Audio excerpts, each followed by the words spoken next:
আসসালামু আলাইকুম বন্ধুরা। আপনি কি ব্যবহৃত গাড়ি কেনার কথা ভাবছেন? গাড়ি কেনার পূর্বে আসুন জেনে নেই কিভাবে একটি ভালো ব্যবহৃত গাড়ি কেনা যায়। তাহলে কিছু গুরুত্বপূর্ণ বিষয় জেনে রাখুন যাতে আপনি একটি ভালো গাড়ি কিনতে পারেন। আমরা এই ভিডিওতে 10টি গুরুত্বপূর্ণ তথ্য দেব।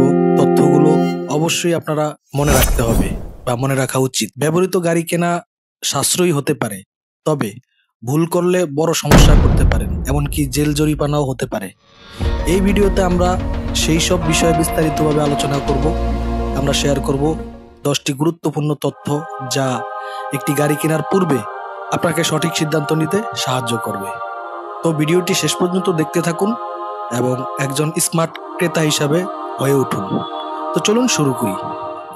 আপনাকে খুব ভালোভাবে দেখতে হবে গাড়িটার কোনো ডেন্ট পেন্টের কাজ আছে কিনা, কিংবা কোনো লাইটগুলো, সিগন্যাল লাইট, হেডলাইট, এই সবগুলো ঠিক আছে কিনা, ভাঙা ফাটা অথবা অনেক সময় কালো হয়ে যায় হেডলাইট গুলো, দেখবেন এরকম কোনো সমস্যা আছে কিনা এই বিষয়টা আপনাকে ভালোভাবে প্রথমেই দেখতে হবে। এটা 1 নম্বর অপশন। দ্বিতীয় নম্বর হচ্ছে আপনার গাড়ির ইঞ্জিন, গিয়ার বক্স, সেই সাথে এসি। এই 3টা বিষয় খুবই গুরুত্বপূর্ণ, একটি গাড়ির জন্য খুবই প্রয়োজনীয়। তো আপনাকে প্রথমেই দেখতে হবে গাড়িটার ইঞ্জিনটা ফ্রেশ কিনা। আপনি গাড়ি স্টার্ট দিলে বুঝতে পারবেন গাড়ির যে নর্মাল যে সাউন্ড থাকার কথা এর বাইরে কোনো আউট নয়েজ আছে কিনা। আপনি চাইলে একজন অভিজ্ঞ মেকানিক নিয়ে গিয়ে গাড়িটি পরীক্ষা করতে পারেন। এটি আপনার জন্য দীর্ঘমেয়াদী সুরক্ষা দিতে পারে।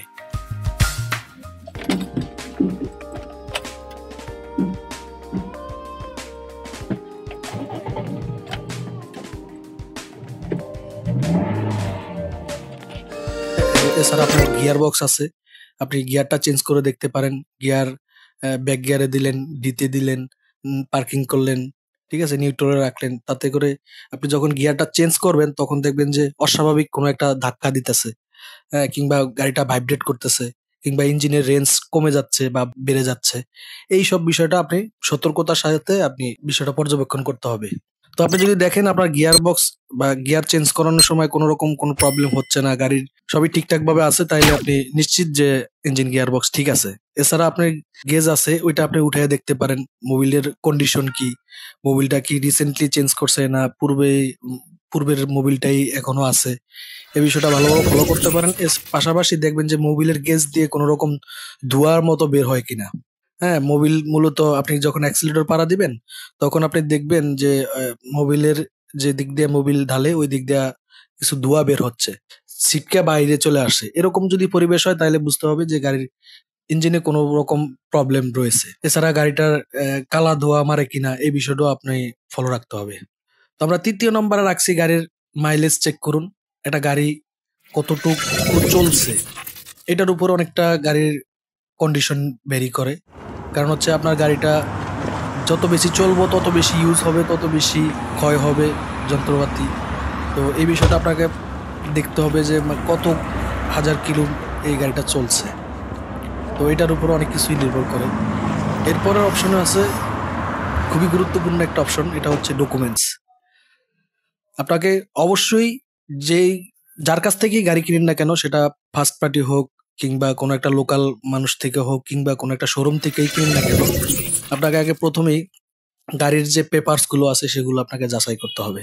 গাড়িটার যে রেজিস্ট্রেশন, ট্যাক্স টোকেন, ফিটনেস, এগুলো তো আছেই। পাশাপাশি আপনার মালিকানা ডকুমেন্টস, এর আগে কয়টা মালিক চেঞ্জ হয়েছে, মালিকদের ডকুমেন্টস গুলো স্বচ্ছ কিনা, বিআরটিসির কোনো রকম কোনো টাকা পয়সার লেনদেনের কোনো ঝামেলা আছে কিনা, এই সকল বিষয়গুলো আপনাকে নিশ্চিত হতে হবে।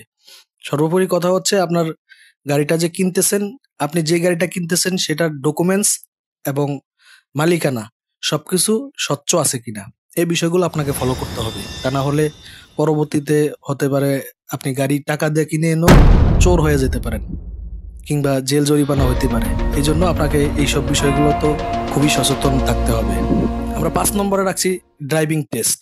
এর আগে বলা বিষয়গুলো যদি আপনাকে যদি ঠিকঠাক থাকে তাহলে আপনি গাড়িটা টেস্ট ড্রাইভ দিয়ে দেখতে পারেন। টেস্ট ড্রাইভের সময় দেখবেন গাড়ির ব্রেক ঠিক মতো কাজ করে কিনা, স্টিয়ারিংটা স্মুথ আছে কিনা, গিয়ার বক্সটা ঠিক মতো কাজ করে কিনা, ইঞ্জিন ঠিক আছে কিনা। এটা আপনি যখন গাড়িটা রানিং করবেন তখন আপনি অনেক কিছুই ফিল করতে পারবেন। এইসব বিষয়গুলো আপনি টেস্ট ড্রাইভের মাধ্যমেই দেখতে পারবেন CV joint, suspension, socket jumper গুলা ঠিকভাবে কাজ করে কিনা। এই বিষয়গুলো আপনি টেস্ট ড্রাইভের সময় আপনি ভালোভাবে লক্ষ্য করবেন। আউট কোনো নয়েজ আসে কিনা, টায়ার গুলো কি নতুন নাকি পুরনো। নতুন অনেক সময় দেখা যায় টায়ার নতুন কিন্তু সেটার টেম্পার নাই। হ্যাঁ, ওরকম বিষয়গুলো আপনি একটু দেখবেন। তারপর টায়ারের গ্রিপ গুলা ঠিক আছে কিনা। এইসব বিষয়ের পাশাপাশি আপনি গাড়ির এসিটা ঠিকভাবে ঠান্ডা হচ্ছে কিনা। অনেক সময় ঠান্ডা কম হয়, এসির যে গ্যাস ওইটা কম থাকলে অনেক সময় ঠান্ডা কম হয়, ওইটা মেজর কোনো সমস্যা না। কিন্তু এসিটা চলছে কিনা, কম হোক আর বেশি হোক, এসি চলছে কিনা, ঠান্ডা হচ্ছে কিনা, এইটা আপনাকে দেখতে হবে। এই হচ্ছে বিষয়। এছাড়া আপনার গাড়ির যে বিভিন্ন লক গুলো আছে, ওয়ারিং গুলো আছে, লাইট গুলো আছে, এগুলো আপনাকে বেসিক এগুলা দেখতেই হবে। এগুলা যে কোনো সাধারণ মানুষই বুঝার কথা। তারপরে আপনি না বুঝলে একজন অভিজ্ঞ লোক রাখতে পারেন, একজন টেকনিশিয়ান রাখতে পারেন। হ্যাঁ, যদি আপনি নিজে বুঝতে পারেন তাহলে তো কোনো সমস্যাই নেই। অ্যাক্সিডেন্ট হিস্টরি আছে কিনা গাড়িটাতে, এই বিষয়টা আপনাকে ফলো করতে হবে। আমরা 6 নাম্বারে বলছি গাড়ির অ্যাক্সিডেন্ট আছে কিনা, এটা কিভাবে বুঝবেন? আসলে গাড়ি মানুষের একদিনের জন্য কিনি না, দীর্ঘদিন চলে, বিভিন্ন জায়গায় ঘষাঘষি লাগে, বিভিন্ন জায়গায় হালকা পাতলা লাগে, ওগুলা কোনো অ্যাক্সিডেন্ট না। আপনাকে দেখতে হবে গাড়ির যে চেসিস, এই চেসিসটা কোনো রকম ফাটা ছিঁড়া আছে কিনা, বা ঝালাই করা কোনো কিছু চেসিস কিনা। তারপর হচ্ছে আপনার গাড়ির যে চেসিস নাম্বার, সেটা কাগজের সাথে মিল আছে কিনা। ঠিক আছে, এই বিষয়গুলো ইম্পর্টেন্ট খুবই। দেখা গেছে যে একটা গাড়ি মাইর খেয়েছে, চেসিস বাঁকা হয়ে গেছে, সেটা কাইটা আবার নতুন একটা চেসিস আইনা এখানে লাগাই দিছে, তো সেটা তো আপনার অরিজিনাল হলো না। ওই সব গাড়ি কিনা থেকে বিরত থাকবেন। আপনারা একটা গাড়ি কিনবেন, এটা দীর্ঘদিন আপনারা ব্যবহার করবেন, নিজের একটা সম্পদ। এই জন্য আপনাকে এই বিষয়গুলো খুবই সতর্কতার সহিত দেখতে হবে। কিন্তু ওই যে একটা গাড়ির সাথে ধাক্কা লেগে কিছু প্লাস্টিক ভেঙে গেল, এটার জন্য আপনি অ্যাক্সিডেন্ট হিস্টরি মনে করতে পারেন না। এটা সাধারণত সব গাড়িতেই হয়ে থাকে। রাস্তায় চললে গাড়ি অ্যাক্সিডেন্ট টুকটাক হয়। আপনি দেখবেন গাড়ির যে খুঁটিগুলো আছে, 4টা খুঁটি, এই খুঁটিগুলা ঠিক আছে কিনা। 7 নাম্বার হচ্ছে যে আপনার গাড়িটার ক্ষমতা কতটুকু, ইঞ্জিন ক্ষমতা কতটুকু। কিছু গাড়ি আছে 1000 সিসি, কিছু আছে 1300 সিসি, কিছু আছে 1500, 1700, 1800, 2000, 2500। তো আপনার যে বাজেট বা আপনি যেভাবে ব্যবহার করতে চান, তার উপরে নির্ভর করবো আপনার গাড়ির ফুয়েল খরচের যে তারতম্যটা। আপনি 1300 সিসি ইঞ্জিনে যে পরিমাণ ফুয়েল সাশ্রয়ী পাবেন, সেটা কিন্তু 1500 সিসিতে আর একটু বেশি। ঠিক আছে, সেই জন্য আপনাকে পরিবেশ পরিস্থিতির উপরে আপনাকে ইঞ্জিন সিলেক্ট করতে হবে, বা এই বিষয়গুলো খেয়াল রাখতে হবে। এরপরে হচ্ছে গাড়ির কোনো মোবিল, গিয়ার অয়েল, পাওয়ার অয়েল, এগুলা কোথাও লিক আছে কিনা। আমরা 8 নাম্বারে রাখছি আপনার গাড়িটার রিসেল ভ্যালু আছে কিনা। দেখুন, বাজারে অনেক রকমের মডেল আছে, অনেক রকম ব্র্যান্ড আছে, কিন্তু সকল গাড়ি কিন্তু রিসেল করা সম্ভব হয় না। কিছু গাড়ি আছে আপনি কেনার পরে আপনাকে ভাঙ্গি হিসাবে বিক্রি করা লাগতে পারে। ঠিক আছে, কিছু চাইনিজ ব্র্যান্ডের গাড়ি আছে, ওগুলো আপনি রিসেল করতে পারবেন না। তো ওই গাড়ি কিনে আপনাকে পুরো টাকাটা জলে ফেলানোর মতোই। কিন্তু বাংলাদেশের মার্কেটে বিশেষ করে টয়োটা ব্র্যান্ড, তারপর আছে হুন্ডা, এইসব গাড়িগুলো আবার রিসেল ভ্যালু ভালো। আপনি একটা গাড়ি কিনলেন হয়তো 20-50 হাজার টাকা, 1 লাখ টাকা এদিক সেদিক হবে, আবার আপনি চাইলে বিক্রি করে দিতে পারবেন। কিন্তু এমন কিছু মডেল আছে, এমন কিছু ব্র্যান্ড আছে, যে সকল ব্র্যান্ডের গাড়ি আপনি কিনলে 2-4 বছর চালানোর পরে এইটা আপনি ভাঙড়ি হিসাবে বিক্রি করতে হবে, অথবা আপনার বাড়ির সামনে জাদু করে সাজায় রাখতে হবে, এছাড়া আর কোনো গতি থাকবে না। তো বন্ধুরা, আশা করছি আমি কি বুঝাতে চাইছি আপনারা ক্লিয়ার বুঝতে পারছেন। আমরা 9 নম্বরের যে বিশ্বাসযোগ্য একজন ডিলারের থেকে একটা গাড়ি কিনবেন। দেখুন, যারা বিজনেস করে, যারা সবাই কিন্তু সৎ না, আবার সবাই অসৎ না। আমি কাউকে ছোট করার জন্য বলছি না। বিষয়টা হচ্ছে আপনি যার কাছ থেকে একটা গাড়ি কিনবেন, তার সাথে আপনার দীর্ঘদিনের সম্পর্ক হবে। সেটা আপনাকে সম্পর্কটা যাতে ভালো থাকে, এমন একটা মানুষের সাথে আপনি সম্পর্কটা করতে হবে।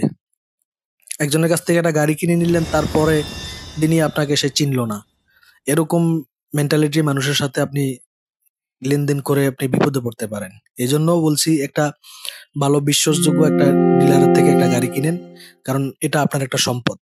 এটা একদিনের জন্য নয়, এটা দীর্ঘদিন আপনি ইউজ করবেন, অথবা আপনি আবার পরে বিক্রি করবেন। সেই ক্ষেত্রেও আপনাকে পুরনো যার সাথে লেনদেন হয়েছে বা যার কাছ থেকে গাড়িটা নিছেন, তার সাথে আপনার যোগাযোগ করতে হবে, করা লাগতে পারে। বিআরটির বিভিন্ন রকম কাজে একটা ভালো মানের ডিলারের অনেক রকম সহযোগিতা পেতে পারেন। আমি আপনাদেরকে সাজেস্ট করব একটা ভালো ডিলার থেকে একটা গাড়ি কিনেন, যাতে করে আপনি পরবর্তীতে কোনো রকম প্রবলেমে পড়লে সেখান থেকে আপনাকে ওই ডিলার আপনাকে সেভ রাখতে পারে। এই হচ্ছে বিষয়। তো আমরা 10 নম্বরের সর্বশেষ যে অপশনটা রাখছি সেটা হচ্ছে, এটা আপনি একটা অভিজ্ঞ লোক দিয়ে আপনি এটা গাড়িটা পরীক্ষা করে নিতে পারেন। এটা হয়তোবা অনেকের ক্ষেত্রে প্রয়োজন হয় না। কারণ যারা একটা গাড়ি কিনবেন তারা বিভিন্ন রকম রিভিউ দেখেন, বিভিন্ন রকম বিভিন্ন লোকের কথা শোনেন। এমনকি আমাদের চ্যানেলেও অনেক রকম ভিডিও রয়েছে যেগুলো আপনারা দেখেন নিয়মিত। তো প্রত্যেকদিন ১টা ২টা করে অপশন জানতে, জানতে আপনি নিজেই বোঝার কথা। এটা মেকানিকের প্রয়োজন হয় না। কিন্তু যদি আপনি অনভিজ্ঞ হন, আপনি যদি কিছুই না বোঝেন, সেই ক্ষেত্রে আপনি একজন অভিজ্ঞ মেকানিক দিয়ে তারপর আপনার গাড়িটা টেস্ট ড্রাইভ দিয়ে ভালোভাবে দেখে শুনে একটা গাড়ি কিনতে পারেন। এই ছিল ব্যবহৃত গাড়ি কেনার আগে জানা ১০টি গুরুত্বপূর্ণ তথ্য। আপনি কি এখন আরো আত্মবিশ্বাসী অনুভব করছেন? তাহলে আপনার পছন্দের গাড়ি খুঁজতে চলে আসুন এবি কার জোনে। এটি একটি বিশ্বস্ত ডিলার, বিশ্বস্ত কার ডিলার। আপনি এখানে চাইলে আপনি একটি ইউজড কার কিনে নিতে পারবেন, অথবা আপনার কোনো গাড়ি থাকলে সেটা এক্সচেঞ্জ করতে পারবেন। এছাড়াও এই প্রতিষ্ঠান থেকে আপনি ব্যাংক লোনের মাধ্যমে বিভিন্ন গাড়ি কিনতে পারবেন। এজন্য আমার দেখা মতে এবি কার জোন একটি ট্রাস্টেড কার ডিলার। আপনি চাইলে এখানে ওনাদের অনলাইনের মাধ্যমে আপনি যোগাযোগ করতে পারেন, অথবা আপনি চাইলে অফলাইনে শোরুমও ভিজিট করতে পারেন। এই ভিডিওটি ভালো লাগলে একটি লাইক দিবেন, আপনার বন্ধুদের সাথে শেয়ার করবেন এবং চ্যানেলটি সাবস্ক্রাইব করতে ভুলবেন না। নতুন নতুন গাড়ির রিভিউ এবং পরামর্শ পেতে আমাদের সঙ্গেই থাকুন। ধন্যবাদ। আসসালামু আলাইকুম।